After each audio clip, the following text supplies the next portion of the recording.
اولاد پرستی کا فتنہ۔ ایک حدیث رسول میں بتایا گیا ہے کہ قیامت کے دن سب سے زیادہ شرمندہ وہ شخص ہوگا جو دوسرے کی دنیا کے لیے اپنی آخرت کو بیچ دے۔ ان اشد الناس ندامۃ یوم القیامہ رجل باع آخرتہ بدنیا غیرہ۔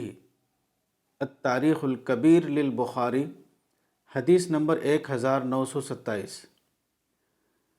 یہ حدیث موجودہ زمانے میں سب سے زیادہ ان لوگوں پر چسپاں اپلائی ہوتی ہے جو صاحب اولاد ہیں۔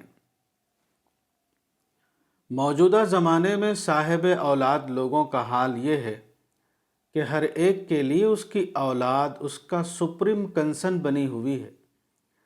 ہر ایک کا یہ حال ہے کہ وہ اپنی اولاد کے لیے زیادہ سے زیادہ دنیا کمانے میں مصروف ہے اور خود اپنی آخرت کی خاطر کوئی حقیقی کام کرنے کے لیے آدمی کے پاس وقت ہی نہیں۔ موجودہ زمانے میں ہر آدمی اس حقیقت کو بھول گیا ہے کہ اس کی اولاد اس کے لیے صرف امتحان کا پرچہ۔ الانفال سورہ نمبر 8 آیت 28 ہے۔ اولاد اس کو اس لیے نہیں ملی ہے کہ وہ بس اپنی اولاد کو خوش کرتا رہے۔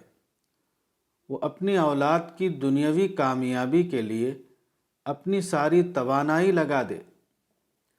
موجودہ زمانے میں بہت سے لوگ ہیں جو بظاہر مذہبی وضاقطہ بنائے رہتے ہیں اور رسمی معنوں میں صوم و صلاۃ کی پابندی بھی کرتے ہیں، لیکن عملاً وہ اپنا سارا وقت اور اپنی بہترین صلاحیت صرف دنیا کمانے میں لگائے رہتے ہیں، صرف اس لیے کہ جب وہ مریں تو اپنی اولاد کے لیے وہ زیادہ سے زیادہ سامان دنیا چھوڑ کر جائیں۔ مگر ایسے لوگ صرف اپنے آپ کو دھوکہ دے رہے ہیں۔ خدا کو دینے کے لیے ان کے پاس صرف کچھ ظاہری رسوم ہیں، اور جہاں تک حقیقی زندگی کا تعلق ہے اس کو انہوں نے صرف اپنی اولاد کے لیے وقف کر رکھا ہے۔ یہ خدا پرستی نہیں ہے بلکہ وہ اولاد پرستی ہے، اور یہ ایک حقیقت ہے کہ اولاد پرستی کا طریقہ کسی کو خدا پرستی کا کریڈٹ نہیں دے سکتا۔